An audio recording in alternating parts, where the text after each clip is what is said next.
1, 2, 3, funk it. My darling, I love you, I love you, I love you, I love you,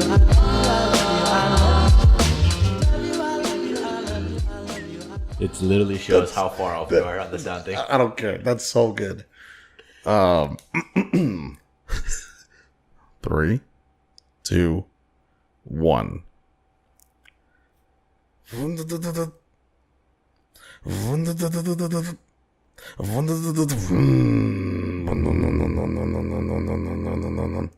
Kangsan.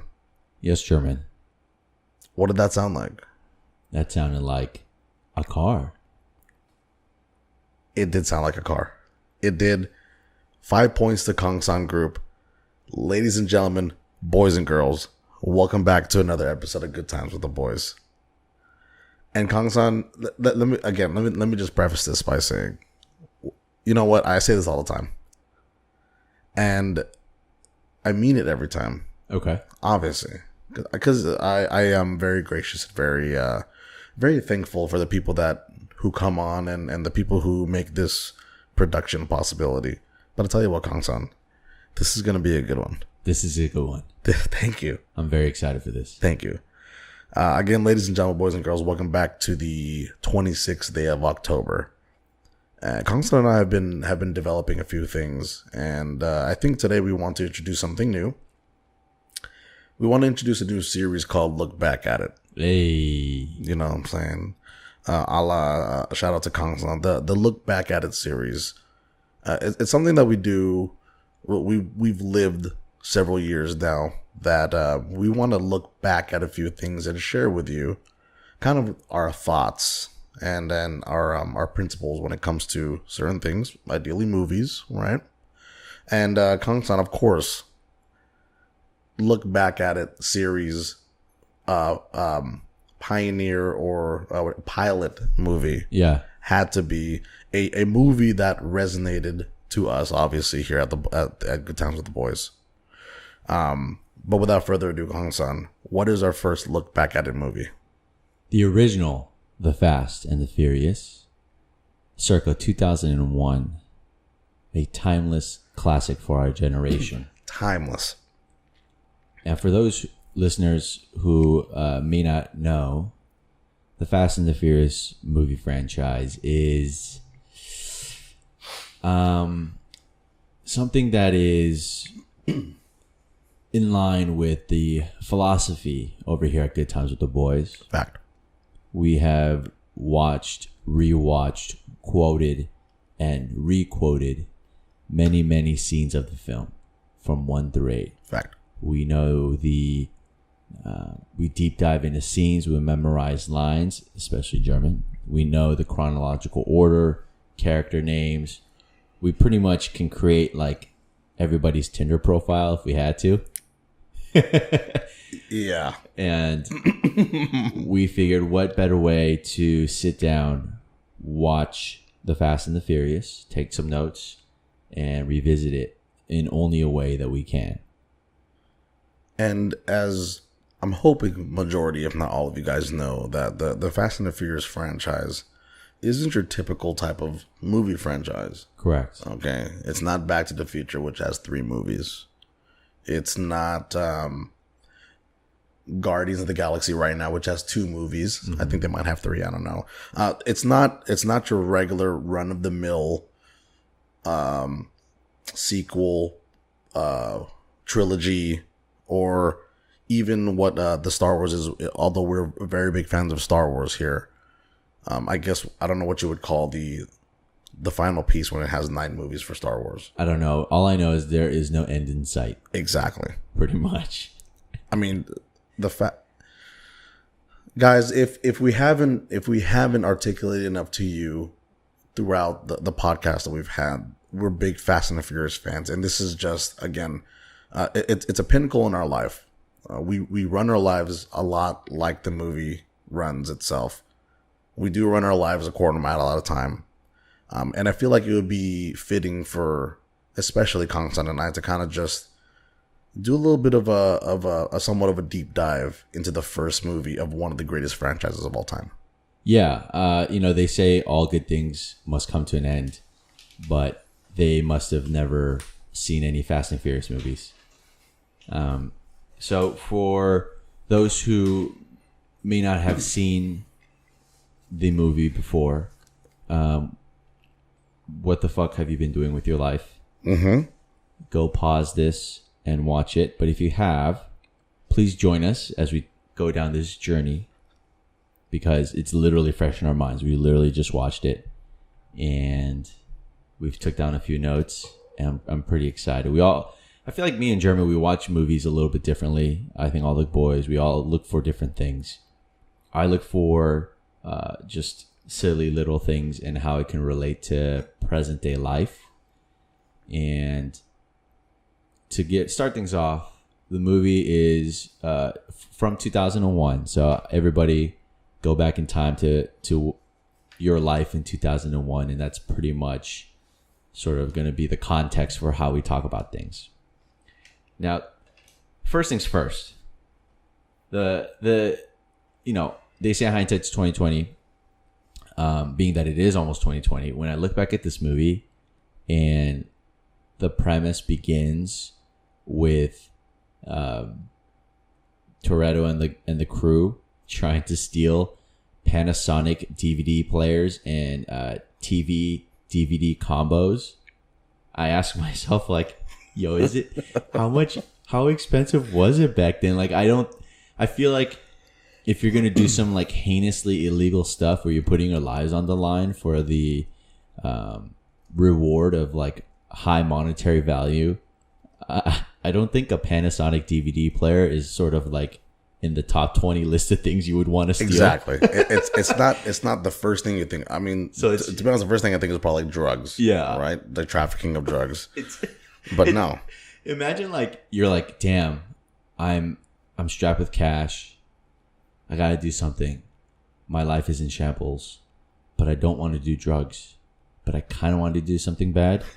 And then somebody raises their hand and goes, I have an idea. What if we steal DVD players? And they're like, Leon, that's stupid. How is that going to be lucrative? Wait. Get out of the room. DVD players and the TV DVD combo set, or I think it's a VHS. You know what? First of all, Kangsan, okay, let's backtrack a little bit. Okay, I had at least 2 or 3 of those in my house. Yeah, mad clutch, obviously. True. I mean, like the utilization of that is high. It's just that I don't think it was that expensive back in 2001. I could be wrong.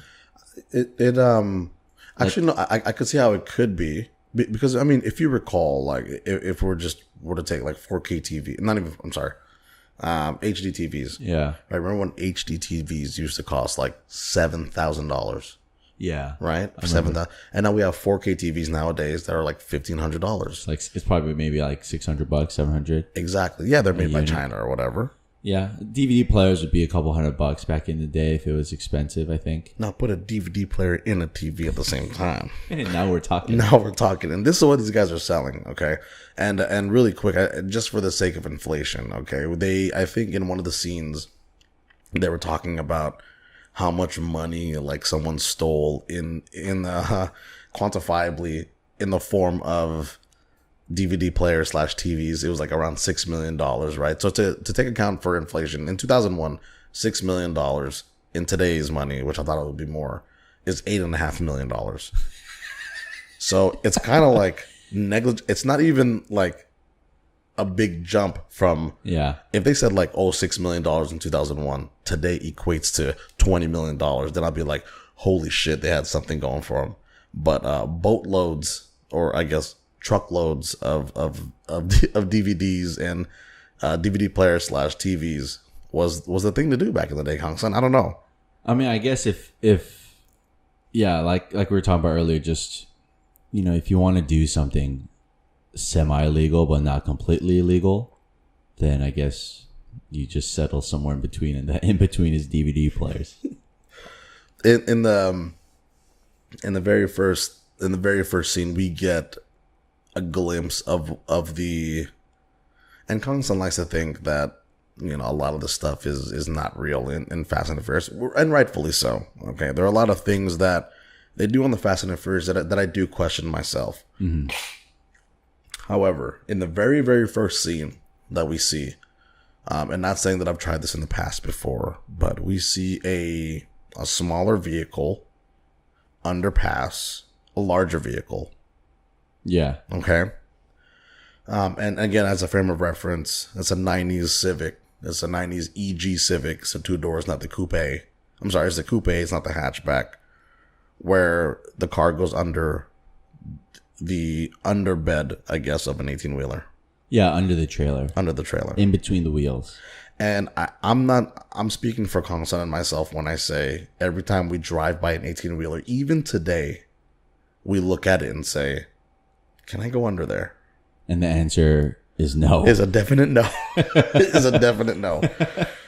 It was at the time though, it was a definite like visual that you never knew you needed to see. That's so true. Right? I remember the first time looking at it and showing the scene where one of the Civics goes under the trailer to the other side, or to avoid all the construction. Mm-hmm. And yeah, I was just amazed by it. I was like, holy shit, that's very creative, And then ever since then, you kind of take off those glasses, and every time we drive by, it's like, nah, I can't. There's no way you can go into that thing. Like, it's not even close. Like, dude. You have to raise it like almost 2 feet, I feel like. And you know what? I was looking at it, right? When we were watching the movie, I was looking at it and I said, you know what? These trailers, I know that they're not sitting that high above the ground like that. Yeah. And the cars that they were using, they didn't even lower them. Yeah. They just put body kits on them to make it look like they were lowered, but they weren't low to the ground. Okay. So we're not saying that Fast and the Furious is perfect. We're obviously saying it's one of the best franchises of all time. True. There are some historical inaccuracies, or at least tangible inaccuracies when you watch the movie itself. Yeah, I mean, it's a movie. Like, get lost in the fantasy for a little bit, But I mean, it's just the it's so baffling to me just to see, and the cool thing about the first movie, Kangsan, is that it takes place in our nice little backyard here. Yeah. In downtown LA, or close to downtown, on the outskirts of downtown LA. Yeah. LA and like the Dodger Stadium and all that. But the first scene where we see the beautiful, amazing, talented, and God rest his soul, Paul Walker, is at the Dodger Stadium. And I didn't know that. It was kind of crazy. Yeah, it's sort of weird.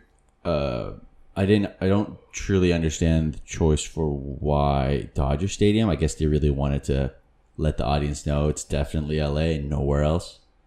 I also realized just by this movie alone, I kind of dress like Paul Walker, which isn't necessarily a good thing. It's just plain t-shirts or print t-shirts with jeans and like some sneakers. I mean, it's better than not a good thing. I'm sorry, it's better than a bad thing. Yeah, I think it's great. Especially in a movie where Vince is wearing like a mesh tank top underneath a tank top, over another camo tank top. So it could definitely be worse. But we start with the scene. The first protagonist, Brian Earl Spilner, which I almost feel like, obviously, spoiler alert, that's a, fake name. And in the world of like fake names, to go Brian and Earl before you decide, you know what, Spilner. let's throw a little Spilner in there. Yeah, that's just, they could have done better on that part, I think, because it's just, I don't know. I mean, Brian and Earl, sure. And then like Spilner, like, where did you get that from? So that was a little weird. You know what? It's I feel like it's within the realm of the times.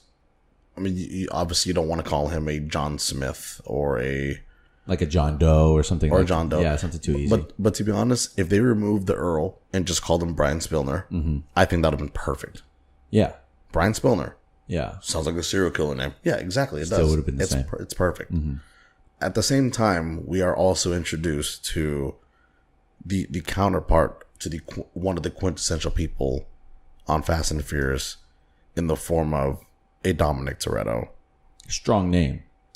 Very strong You name. see? That is a fucking name, dude. Very strong name. Kangsan Kim. Strong. Dominic Toretto. Strong. KimKangsan.com. The strongest. That's a strong website. Well, okay. The scene where Brian is eating the really shitty tuna sandwich just to kind of like keep an eye out for Dom, but also kind of hitting on Mia, begs a question. There's a girl that you wanted to talk to, and she happens to work at a cafe. Here we go. What is the shittiest food you'd be willing to eat on the daily just so you could talk to her? Wow. Because look, tuna, wildly variable. Kangsan. Wild variable. Tuna can be great, Right. but also tuna can be from Subway. I will say that the reason why, and Kangsan and the other boys can attest for this, I eat tuna sandwiches quite a bit. Okay, I eat tuna sandwiches and tuna just by itself with crackers quite a bit. Delicious. And it spawned from this movie because of that scene, one of the very first scenes. And I have a shirt that you've seen on this podcast before that says tuna no crust. Okay, but if there was a dish for me to eat where there is a love interest working at that place that I would have to eat for her to get my attention. Like, what's the worst? I mean, I kind of like I feel like you're putting me in a trap here Why? because I could, like, for instance, I hate liver. Okay. Okay, but What if she works at like a liver diner? what am I doing at a liver diner? I don't know. You met this girl. You think she's hot. She works at a liver diner in How about this? Silver Lake. How about this? Can I say this instead of liver itself? Can I say that there's a form of pate? Sure. Okay, But it still has the same this taste. hinge of liver Yeah. for the love of my life. Yeah. I would definitely do it, and I would eat liver Every day. every day. Wow. See, I do like liver though. Like, what's the worst thing that you fucking hate, dude? Like, you just detest and you can't stand it. Fish eggs. There's like this, Fish eggs. like there's these really tiny fish eggs that aren't that you eat at sushi. It's Are not they the orange? roe. Are they orange? No, it's like a beige color, and you clump them up into little balls. So you make big balls out of the small ball fish eggs. That sounds disgusting. But when it breaks up in your mouth, it tastes like you're eating sand. It has it's just Oh, everywhere. it's like grainy. Yeah, it's disgusting. I would probably eat that for a girl. To talk to a girl. What? Okay, I guess I can see that. Yeah. I mean, because, To each their own. yeah, I mean, Brian, sure, he's eating bad tuna, but he's also making Mia cut the crust off, which is kind of like elementary move, you know? That's mad. That's mad, like, petty. Yeah, that's what I like, mean? I'm eating this tuna, but can you cut the crust off? That's like, yeah. You know what? I back in the day, back in like my middle school days, when my mom would make my sandwiches and all that. Sometimes she'd make me some bomb man sandwiches, some lettuce and some chicken. You know what I'm saying? And sometimes she would make a peanut butter and jelly sandwich if I'm not feeling it or whatever. And she would always cut the crust off. Spoiled. Spoiled, dude. My mom always said, tough. Eat the crust. It's Yeah. fiber. Dude, my mom would even make me eat the ends. Of what? Of the bread? Yeah, she was like, dude, That is archaic, bro. she was like, yo, you got to eat the ends too. Like, all of it matters in this family. And I was like, oh shit. You know, I'm not gonna lie to you though. As I grew up, and I'm pretty sure I ate it anyway. Some of the ends can be good, but for the most part, I avoid it as much as I can. You know, sometimes I like making sandwiches out of the ends. That's gross. No, because it's like it's a beginning and an end. I get the idea. Like, I Right. can visualize it. It's still gross. It's not fucking gross, man. It tastes fucking delicious. Okay. So let's just move on. Yeah, let's move on. Tuna sandwich. Okay, tuna no crust, guys. Yeah, we get introduced to a few new auxiliary characters. Vince, which, by the way, we all have a Vince in our group. You know, sort of the Yeah, we do. sort of the Asshole. aggro asshole Aggro's a good one. So actually, aggro. who is a little bit egotistical and isn't so self-aware. You know what? As I was watching I the feel like movie, we have somebody like that. I feel like it's me, right? I don't want to say And to anything. be honest, like I pride myself on being Dominic Toretto just because I am Dominic Toretto. Like Yeah. I want to be Dominic Toretto. But as I was watching the first movie, Maybe you're Vince. I think I'm fucking Vince, dude. And that sucks, dude. Well, we all know Max is Leon.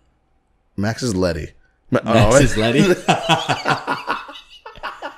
No. Max is. He's Leon. Do you think he's Leon or do you think he's No, Jesse? He's Jesse. He's Jesse. Andrew's Leon. Andrew's Leon. Andrew's Leon. Yeah, Andrew's Leon.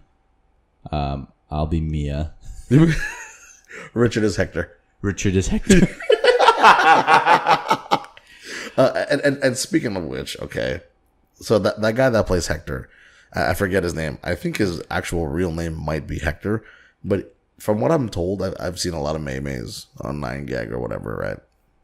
I think his name is Hector in every single role that he plays. No, I think that's true. Right? Yeah, Like he's been on like Law and Order SVU as a Hector. as a Hector. He's been on like whatever, like Miami Vice or whatever as Hector. Fast and Furious Hector. Yeah. Right? And he plays the same person every time. Same name. Great actor. I'm pretty sure he's making a shit ton of money. So shout out to him. Yeah, I think he kind of cornered the Hector market, and every time like a movie casting director's like, we need a Hector. We need who's a good Hector? Can you imagine? There's like 50 people like, man, I'm gonna nail this role right here. And then he shows up. Walks in and just be like, fuck man, I didn't know you're gonna be here, dude. So at this point, Brian is an undercover cop. He's trying to infiltrate and figure out who's stealing all these Panasonic DVDs and TV DVD combos out of trailers. Amazing. He pretends to be Brian Earl Spilner, who works at an auto body shop, and he ends up living in the back room of the auto body.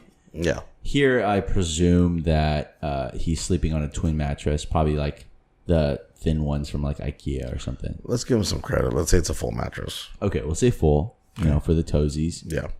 And so we keep going, and there's like a point in like the beginning of the movie, the first few scenes, where it sounds like it's dubbed, or like they did a sound over, where sometimes the lips aren't matching the audio. I agree with that. So that threw me off a little bit, but then I also realized this movie was in 2001. So I agree with that as well. Yeah. But the first big race scene comes almost like 40 minutes in already. Mm-hmm. You get introduced to Hector. You get Ja Rule. You get the area of LA. I think that's close to the Arts District where they have Smorgasbord on Sundays. Just this big, wide open, empty factory building areas or whatever. Mm-hmm. And we get a lot of quotables for sure. Get the cash, get the respect. Too slow to make away with the money. There's a lot of quotables out there. And I want to give a quick shout out to the cast, the casting director and the directors and producers. Producers, for sure. They factually understood that in a street racing scene, white people don't go. White people? Yeah, white people, they just don't go to those things. Like there were some white people in there, but you're right. It's You're right. dominated by minorities, Asians, Hispanics, Black people. That's a fact. And I thought that was factually correct. Yeah. Which is great. It's the small details that count. And I thought it was like, there's a scene where like they set the rules, they set the racers, and all the other cars are going out to the streets of LA to set the course and to block traffic. In 2018, that will take the entire day, and you will never be able to race. Never. Because never. By the time you block like one road, the cops are already going to get called. They're going to ask for your permit. Right. A street permit, whatever. Like, it's already impossible in 2018, let alone, I don't know how they thought of that in 2001. Like, I know there were street races, and in high school, we knew people that were doing street races, but a lot of times it didn't involve other cars blocking streets. And it didn't involve the length that they were doing it at. Yeah, it's a quarter mile, but it felt like 4. That shit was 4 miles long, guys.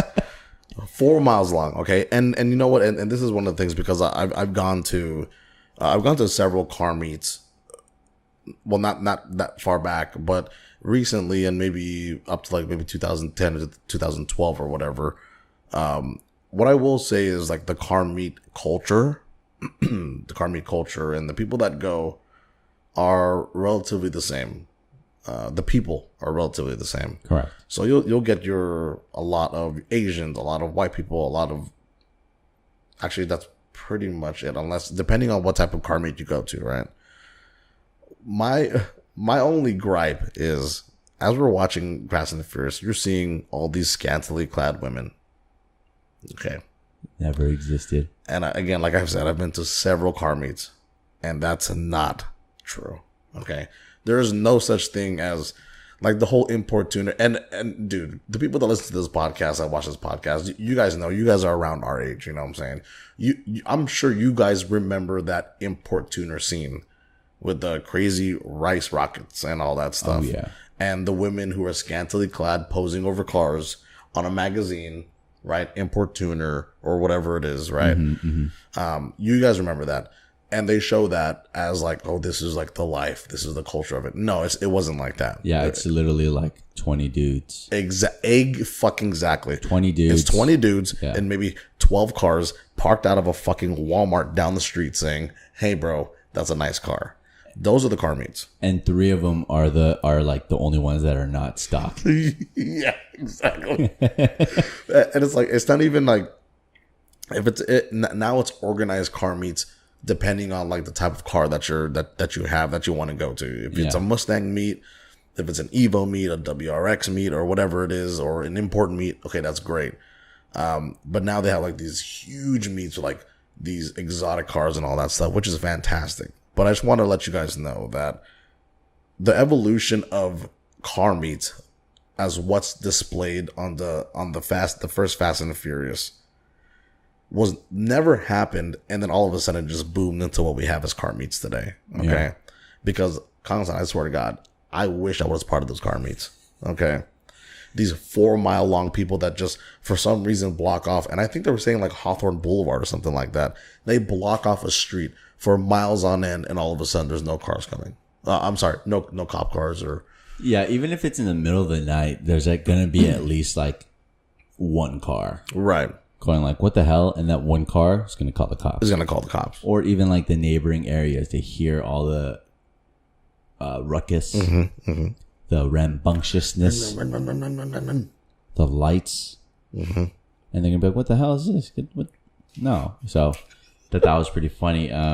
This is the first introduction to sort of the race scene or the big race. And I noticed that Dom has a full-fledged speaker system in his trunk, which presumably would weigh a bunch of pounds. Your car down. Yeah. Especially when you're playing the music also. Probably pretty sure that fucks with you a little bit. Stereotypically, they had the Asian guy playing video games in his car. RJ DeVera, shout out another producer on Fast and the Furious. And then they had Ja Rule potentially introduced to the idea of a threesome by a female. You know what, Kangsan? Bring back Ja Rule. Okay. There's a website called like what is Ja Rule thinking, or like no JaRuleSays.com or something, where you can ask a question and it'll like respond to you in like Ja Rule lyrics or something. It's pretty great. Like, hey man, what should I do today? Ja Rule, baby. It's my world. No, but because I did some research on that as they were transitioning from. It was a quick transition from the first Fast and Furious to the 2 Fast and Furious, the Tyrese and all that. It's because Ja Rule was like, I want more money. Right? Yeah, I think that's one of his regrets. I remember him saying in an interview later that he wished he stuck around. He wasn't clear on the future success of the franchise, and that's why they moved on, because the ludicrous role was supposed to be Ja Rule. It was supposed to be for Ja. Really? He turned it down. They went to the next person. It was ludicrous. And that's how Mr. Bridges got his start. So Tyrese was always supposed to be in the movie. I think so. He was always supposed to be in 2 Fast and Furious. I think so. And I think Ja was going to be the Tej in a sense. Wow. Which, looking back at it, it's kind of hard to imagine Ja Rule as like the IT guy on the team. You know what I mean? Like the smart guy. Like, can you imagine like Dom and Brian are trying to like scale a building. They're like, we need to crack into this elevator. Hey, Jaw, can you break us into this elevator? I got you, baby. It's murder. Dude, it's even weird right now seeing Ludacris do it. Yeah, exactly. How much weirder would it be if Ja Rule did it? Yeah, but you kind of accept it now with Ludo doing all the IT stuff. You know, but and shout out to Megan Kelly or what her name is. Is that her name? No, that's the lady who hosts the show. That Megan Kelly is the one. The she's chick not that going did to the, host anymore. Yeah, she did blackface. Yeah, Sorry, she the boycott black boycott Megan Kelly. Yeah, not Megan Kelly. She's not Megan dumbass. Kelly. She's a bad lady. Megan Kelly's a bad lady. Christina Kelly. Who is that? Christina Megan. Who the fuck are you talking about? One of these chicks is the right name that I'm saying right now. Which can you describe her? Ramsey. Oh shit. Yes. Damn, I don't know. Well, I mean, we'll save that obviously because we have so many other movies to come way down the road. Way down the road, but yeah, shout out to Ja Rule. Actually, you know what? Not shout out because it was under your doing, saying that you didn't want to be a part of it, but yeah, let a lesson be learned. It's not always about the money. Right, and not L's are lessons. Some L's are L's. Yeah, mad losses. Yeah. So after the first race is when the cops come. Everyone scatters and runs away. Brian's car, which like had hit the bottom of the passenger seat fall out, all of a sudden can work again, which is great. And first of all, who has that? Okay, who has a panel that underneath their car is just a quick release panel so you can get into it? Okay, seriously, I don't know. And it doesn't lead to anything. So there's that. Dom magically finds a very empty and conspicuous parking structure, which he parks in.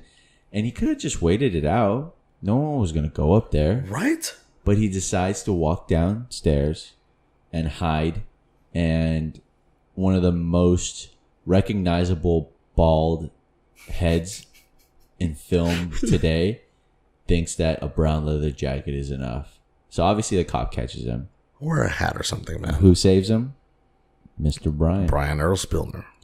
They go and they run into an Asian gang. Now, it's pretty cool looking back at a time in 2001 where they decided to say the bad guys are a bunch of Asian people, where I'm like, oh, that's pretty cool. Usually Asian guys aren't really the bad. And they didn't go ahead and try to like stereotype them and give them any like thick Asian accents or crazy Asian names. It's just a dude named Johnny Tran who runs Chinatown. And you know what? They actually gave him balls, dude. They gave him balls. And they're like, well, these guys are... Yeah, they're badass. These guys run the town. Except for his sidekick's a little weird, but I think they did that on purpose. The skin snake skin pants? Yeah. Yeah. Shout out to Vance, man. Or Vince, whatever his name is. So they have a run-in and their car gets blown up. They walk over to back to Dom's house. Correct. And we learned today that German has been saying something wrong for the last 10 years. Ladies and gentlemen, boys and girls. Describe that a little bit. I recall watching this movie back in the day in 2001. That was obviously 17 years ago.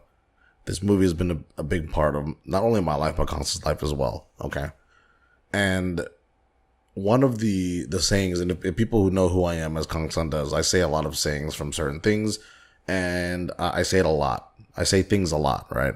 And one of the things that I say a lot comes from this movie 17 years ago, which means that I've been saying this thing that I thought that I've been saying for 17 years. Yes. Okay. Well, you explained the scene and what you thought it was. Right.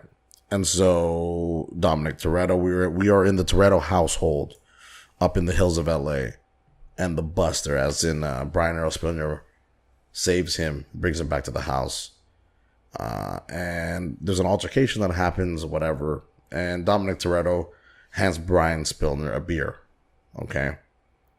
And as you know, here we partake in a lot of libations, particularly in a libation called Corona, because it's one of the greatest beers of all time. Okay. Facts. He hands him the beer, and he says in the movie, you can have any brew you want, just as long as it's a Corona. Okay. Until the dawn of my drinking time, I've been saying you can have any beer you want, just as long as it's a Corona. But I've obviously been mistaken.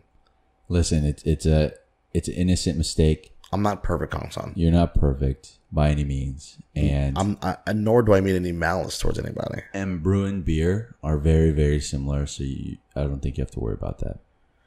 I mean, it's an L in my life, but look, I look at it this way. Do we still drink Corona still today? Yes, and do we still say beer instead of brew? Yes, we do. Yes. Okay. So I will change it to brew now, because that is my fault. I'm going to keep it at beer. Okay. That is my bad. But just a quick little factoid. I used to work up in LA where my clients used to be now that I kind of transitioned down to Orange County.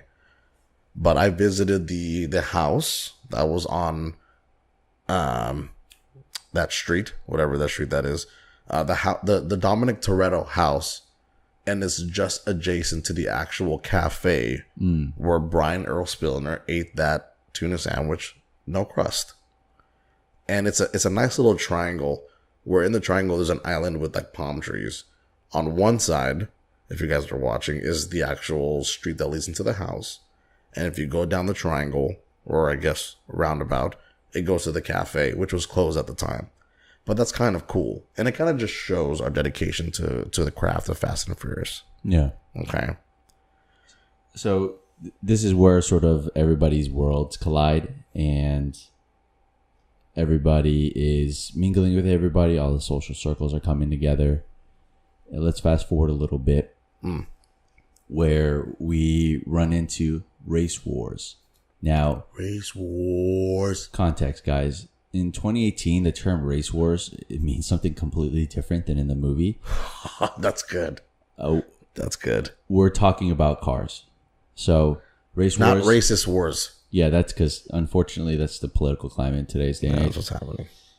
But that's not what we're here for. And it's on the desert. Race wars. They go out and drive, and Letty, Michelle Rodriguez, or played by Michelle Rodriguez, races a guy who looks like J. Cole. Who reminded me of J. Cole. A little bit of J. Cole, Sideshow Bob. Yeah, it just had the messy dreads, but it was in a way that was looking like J. Cole. And I didn't know that I guess this is like a common betting denomination, but everyone seems to have $2,000 cash rolled up. Just like that? In a rubber band. They're just like... ready to go? Yeah, like when Letty says, hey, I have 2 G's, let's race, take it or leave it, and the guy pulls out a wad of cash out of his pocket, I would have at least expected him to be like, okay, hold on. Yeah. Take out a wallet and be like, 1, 2, I got 3, 500 and some change. You take Diners Club? you take layaway or what? You take MasterCard? So I thought that was kind of a interesting place. And this is where Jesse decides to race for slips with Mr. John Tran, Mr. JT Tran, Mr. Ricky Tan, Mr. Show Me Your Ass,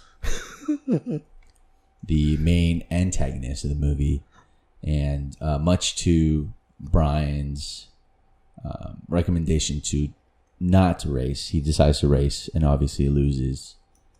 And he kind of runs away, and this is where a little bit more clashing happens between Ricky and Dom's crew. But here it's sort of the page is slowly starting to turn. By now it's already revealed to the audience that it's Brian O'Connor. He's an officer. He's trying to be a deputy within the LAPD. The LAPD and the FBI are working together to try and crack down the case because too many people are stealing Panasonic DVDs at 18-wheelers. And the truckers are trying to arm themselves, and they're trying to prevent mass chaos. Right.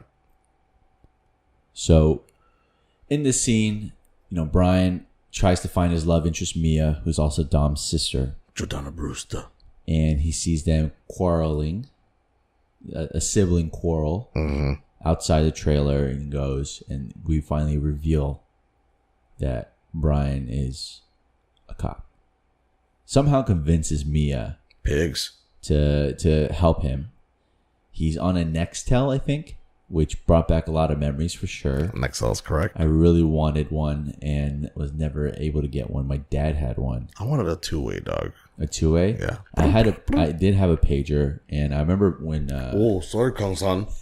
Jesus Christ. I did have a pager, and I remember Boost Mobile was pop. I wanted Boost because of their commercials. Boost Mobile was popping. A very effective ad. Mm-hmm. But we go. Everyone has a bad feeling. Dom lets his ego get in the way, and he says, we're still doing this shit. Things go south. Vince has his arm tangled up in a cable. He's hanging off the side of a truck. The truck driver has a shotgun, trying to save. All the cars go AWOL or out of commission. Here comes Brian Earl Spilner, aka Brian O'Connor, The hero, baby. in a orange Supra with a weird hero decal on the side. Back in 2001, What's up with that, dude? I want to say, there's a lot of good things and bad things that happened in that time. Yeah. Specifically pertaining to what's going on in the movie, decals on the side of cars was definitely a bad decision. I don't know. Well, I mean, I do know. I know because I was a part of the scene a little bit, and I wanted that on the side of my car. Okay. I most definitely did not. Right. So I was. You knew better, and I did not, because I was like, man, this is fucking crazy, dude. Like, this looks dope on the side of my car. I think I can get this on the side of my car, because that's what everyone was doing, and that was the hype. Thank God my dad never said yes to it, because I would maybe be driving around with a Honda Civic with an arrow of an Indian pointing straight. Is it Indian? Or I thought it was like a Mohican or something like that. Whatever it is. I don't know. It must be some. It was a sword. It was a sword of some sorts. Okay. Okay. So Brian eventually saves Vince. He has to call the cops, or he has to call for help, or else Vince is gonna die. He's bleeding out. He got shot in the butt, and he's just dying out. He's bleeding out his arm. He's bleeding out his ass. They couldn't have called 911 instead. But out in the middle of the desert, He couldn't save his ass and say, "Hey, call 911." or he's in the middle of the desert, so there's no way. To call 911. Well, it would have taken too long. Then let him die, He's unimportant. dude. If you guys are aficionados in the movie as we are, you would know that Vince is totally not. Okay, Vince does come in clutch later eventually. Okay, Yeah. I don't want no spoiler alerts, because this is a look back at a series, but yeah, he does pay it forward. But Eventually. But I tell you what, things could have ended right then and there for Vince. Yeah. Okay. Yeah. You made a couple good points while watching the movie. There were a couple times where literally the future of the franchise could have ended right then and there. Yeah, there could have been a few not timelines. There could have been a few storylines that they've expounded on at certain movies. 5, 4, and I think 6 or 3. That those storylines could have been killed right then and there in the first movie. Yeah. Okay. Vince was one of them, but it was weird, because it was. I kind of felt bad for Ricky Tan or Johnny Tran. Oh, fuck. It's Johnny Tran, dude. It's not Ricky Tan, right? Yeah. We kick. Yeah. Johnny Tran, because if the goods that they found, that the cops found, were actually legal goods that they purchased and acquired legally, then SWAT did come to their house, embarrass them in front of their whole family, and just say, "Hey, look, we're just a bunch of cool, crazy, watching-looking Asian dudes that you don't need to call on, but because of probable cause, you guys cracked down on us, and what did you find? Nothing. Okay? Because I'm looking at it this way, bro. Okay? We're Asian, okay? Yeah, last time I checked. We're Asian. Yes. Okay? Correct. And imagine this, bro. Imagine this. We're not. What if I told you? Look, man, you're at You're at Grand Central Market somewhere. Okay. Okay. You're having dim sum, right? Whatever. Okay. And then you see SWAT coming through a fucking Grand Central Market in front of everybody, just fucking taking you down, bro. Yeah. Okay. I'm at Chino Hills somewhere. Okay. Which is where we think one of these scenes took place because the houses are too nice. It's too nice. It's too organized. Yeah. We don't have that here in together. LA. It's too cookie cutter. Yeah. Exactly. And all of a sudden, I'm getting ambushed by a bunch of men in black suits, SWAT people. Okay. Yeah. We get taken in. I see you. Kangsan, fuck. Did you say anything? What do you say? I said Max did it. But you know what? Okay, even if you did say that, you wouldn't have incriminated us. Okay? Exactly. Yeah. Exactly. You'd be like, okay, that's fine because I said Max did it too. I get it, but we're okay. We're in the clear. Yeah. Okay. So we leave. And next thing they find out, all the stuff that we've attained, whether it doesn't matter how we've got it, maybe we are in the drug trade as Asian mafia, but they don't know that. They're just looking for one thing that Brian Earl Spilner thought that we had. Yeah. It's VHS's players. See how silly that sounds? That sounds so stupid when I say it. But Kangsan, I have to say it because it's part of the narrative for this movie. Yeah, that's true. Because they think we're selling these VHS players, VHS/TV players, TV things, and we're not. And dude, it's kind of weird because they really do make Johnny Tran and his team the super antagonists of the movie. Yeah. And they were completely honest. Yeah. They were from what we can see, completely clean. Well, they did also blow up a car in the middle of Chinatown. That is a fact, Kangsan. Okay, So that is a fact. So if anything, they can at least get a slap on the wrist for that. Okay. But dude, for anything else, can you imagine the antagonist of a fucking movie? And I don't know if there's nothing wrong with them. I don't know if Uzis and silencers are like legal. But I don't think so. They do have that. They did have that. They did have that. But that's not what the charge was, man. That's true. It's not what the charge was. That shit was crazy. Can you imagine being in that group and it's just like, hey, the cops come, they arrest you, and you're like, what are you arresting me for? And then they're like, you've been stealing a lot of DVD players and TVs. In my mind, I'd be like, oh, so you're not here about the drugs? All right. So you're not here about the drugs, the guns, the stolen cars, the all vandalism, the crime, the almost murders. I fed a guy gasoline until he read it. So you're not here for any of that. You're here for stolen DVD players. Yeah. Okay. Well, we don't have any. Yeah, I'll comply. Here's my Best Buy receipt. I mean, it was weird, man. To be honest, I don't even know what the word nostalgic means, but I think I'm going to use it properly here. Yeah. Even before the movie started, I just started getting these feelings back in my heart, man. And I'm sure Kangsan had the same feelings too. Oh, for sure. But everything, literally from the beginning scene until the end, and Kangsan can attest for this. We watched every single credit for the actual package of the movie. Everything felt nostalgic. Yeah. You know what I mean? And to be honest, just the last quarter, the ending of the movie felt right. Yeah, especially that last scene. I didn't truly understand it artistically until now, but that last scene just kind of brings everything full circle. Yeah.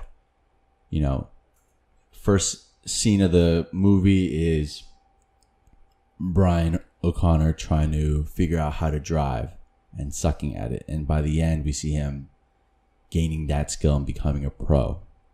We see Dominic Toretto kind of going things about his own way. And at the end, we also see him going things about his own way. Quarter mile at a time, there's a big speech. They race. They beat a fucking train. They're able to beat a train which had this like weird like shovel scoop in the front, which I've never seen before. Yeah, like almost as no like a trains have that. It's almost like a snowplow scoop, and I've never seen that on a train before. I guess some trains have it, I guess. And you know, there's a line in the movie when Dom gets saved the first time, and he's like, "I didn't, you were the last person I would expect." And at the end of the movie, he says again, in a way, "I didn't expect this to happen again. Oh, that's why. So a little full circle, a little tying of the bows at the end. Yeah. And of course, in the most Brian O'Connor fashion, he says, "I owe you a car." Gives him the keys, basically saying, "Take my car and keep running." And that's when Brian O'Connor decides to be a fugitive from the law. Yeah, you know what? It's weird because I think that ending, I think at that time, although we were still young, I don't know what the scope was for movie critics back at the time, but I'm pretty sure that they didn't give this movie, this Fast and Furious, although we did watch that cinematic preview. Yeah. Cinematic trailer. Theatrical trailer, yeah. Theatrical trailer. And to be honest, I was trying to kind of get out of my body to watch it for what it was. Mm-hmm. And if I watched that back in 2001, holy shit, dude. I think it would have been amazing. Yeah, and I also think I've missed a lot of stuff. So how like subtle details, nuances of like maybe the way that they're driving or some lines and like some double meanings behind like some of the lines that they're saying. There's a lot of aspects of it that like there was a line, I think, when we were watching the extras. I think one of the directors were talking about sort of their investigative process into the street racing scene. And they said they noticed that all the cars didn't have rear view mirrors because they never look behind, because it's just usually a straight line. Baby. It's usually a straight line race. That's right, baby. And they actually take out the speedometer because that creates like a mental handicap if you see how fast you're going. Whereas if you don't know how fast you're going, all you're worried about is going faster than the guy next to you. Right. And it's sort of a life metaphor in terms of like, about moving forward and not looking back. That's true. I think it's little details like that as you get older, you'll pick up. I mean, to be honest, it's great to see it that way. Although, well, it's a weird dichotomy, right? Yeah. So they did that because literally, as like kind of like almost like as a douche dick move, right? Nah, man, eat my dust. I don't need to see you behind me, or I don't need to see people. I don't need to see how fast I'm going, just as long as I'm going faster than you are. Right. But you know what? Unbeknownst to them, what they were talking about were lifestyles that we want to impart on ourselves. Yeah, I mean, it goes without saying, like, having a speedometer in a life sense is sort of having yourself or measuring yourself against a norm, measuring yourself against standards. Right. And a parameter set for you already. Yeah, and you're already off the bat creating a handicap for yourself. There's already a roof. There's already a floor and a ceiling. Whereas if those preconceived thoughts and ideas never existed, you don't know where the boundaries are, so you're just going to keep going. So I think that's a beautiful metaphor, and I think that's what kind of also maybe subconsciously pulled me into the movie. Obviously in its time, this was like the first movie about the nightlife or the street racing scene, so a lot of shots were done in the evening. So a lot of cool little shots, and creatively speaking, the movie was pretty cool to see. You know what, man? How about this? Let me tell you this. You know what's not creative, Kangsan? What? So they're driving at high rate of speed. Yes. Okay. Now, I've been in a car at a high rate of speed. How fast? I've been in a car I've been in a car at a high rate of speed. Okay. Fastest I've been in a car is like 110. Okay. Well, I've been at 160. Okay. Oh, so I've been okay. Wait. So listen. Wait. Can you tell the story? What happened? So just listen. Okay. Let me just break this down. Okay. So it's a funny thing that my buddies and I, my fellow Fast and Furious aficionados and I, when they hit the NOS or they're going really fast, and I'm so glad that they fixed this in the second movie, third movie, so on and so forth. Yeah. Because when you're going that fast, things don't turn into a whirlwind of lights and blurs. Okay. You know why? How I know? Because after I watched that movie, I said, I have to try this. Okay. I have to try this. Yeah. And so he's going 120, 140 miles an hour or whatever. At the time, I was like, oh my God, what is this? I can't wait to try out that speed, right? Yeah. And of course, I'm not going to try it out. My parents don't drive that fast. Okay. So the first time I tried it in my in my black Civic. Okay. My black EK Civic 1998 EX. Okay. The speedometer government limit was 110. And I was driving 110, 112. And I was like, I feel like I'm driving regular on the freeway. Okay. And so I start driving other cars and I see how things feel when it's fast. And the sensation, I can see that. I can see the sensation that, oh my God, it's so fast. But visually speaking, if you actually want to make it visually accurate to your people who are watching it, this is not how you do it.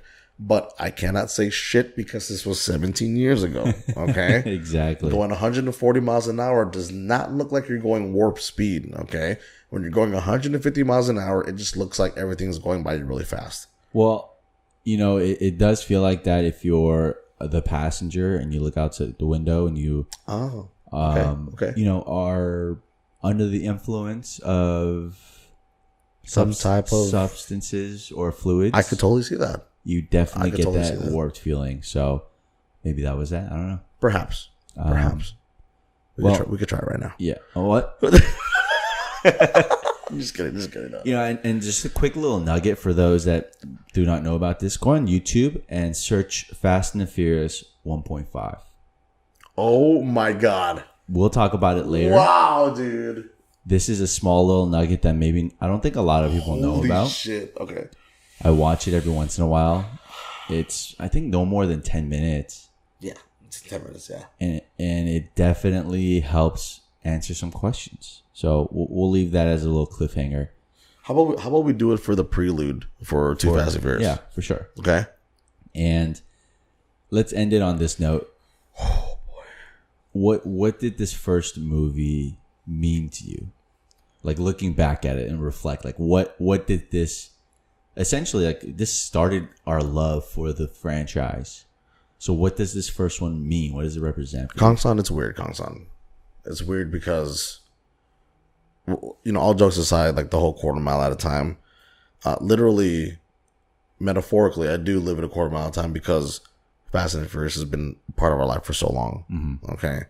And we typically hold on to things that we find a lot of... that we find like a lot of praise in and confidence and happiness. And that's why we love The Office and Fresh Prince of Bel-Air and Fast and the Furious, basketball, NFL, all that stuff, right? So this is just one of the pillars, although it's weird. Obviously, aside from like family members and my best friends and all that stuff, who are all my family members. But this is like one of the pillars that I base it off of because this was one of the first places, one, where it melded what I loved, cars, and family. It was weird, bro. It was weird. I was like, even as a young kid, I was like, dude, this is supposed to be a racing movie. This is supposed to be a movie about cars. Yeah. Dramatized about cars. But I feel like there's going to be a sequel. Obviously, unbeknownst to me, there's going to be fucking 10 more movies. You know what I'm saying? Much. But no, man, to be honest, it just fortified what I liked at the time. And dude, to be honest, it infiltrated my mind, bro. And it perfect actors, perfect acting. Everything was how I wanted it to be. The import scene for these cars and just how the transition of people who are driving these cars and building the culture behind cars. I'm a big car guy. I'm a big gearhead, and I love progression of cars and the thoughts and the ideas of forwarding movement in a vehicle. And what better way to do it in the form of a nice, relatable version that is a form of Fast and the Furious. That's how I put it, especially for me because it was so relatable. Oh, very well said. It was easy. There's nothing more I got to add to that. That was pretty good. Hey. So to wrap things up, I hope you enjoyed the first rendition of Look Back at It. And if you're listening to this and you're thinking, they sound a lot better, or they sound a lot worse, I don't know. We'll see. We'll see. But we have some new hardware we upgraded we're testing out. So hopefully that helps it improve the experience.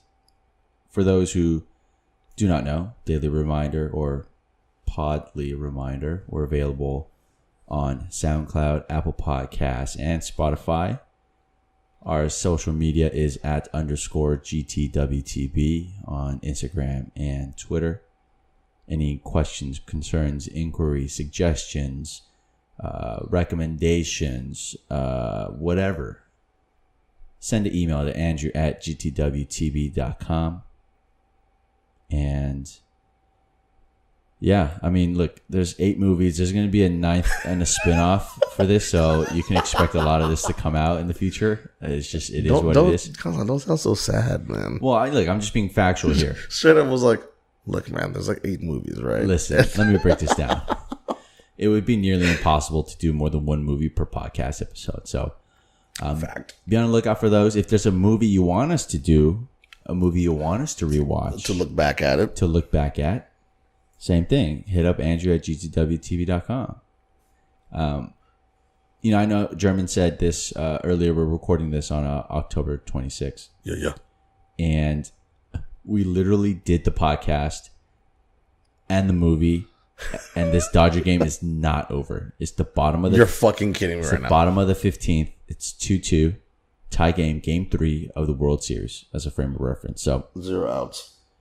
Oh, shit. Oh, my God. Oh, my God. Right on time. Did we just see? Oh, foul ball. No way. Is that foul? That's a Shit. What's the call? That's a foul ball. Oh, my God. Yeah. That would have been so perfect if we ended the podcast right when on bro. Oh, my God. You guys almost witnessed history right now, guys. You almost witnessed me emptying my entire bank account on lotto tickets. Oh, my God. Chill. You know what?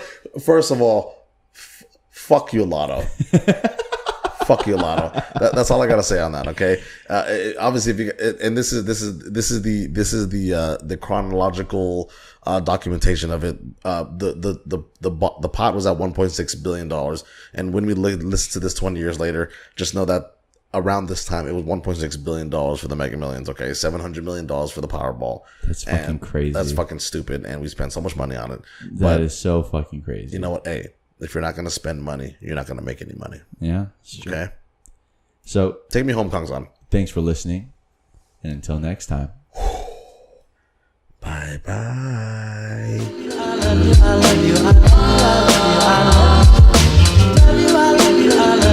love you.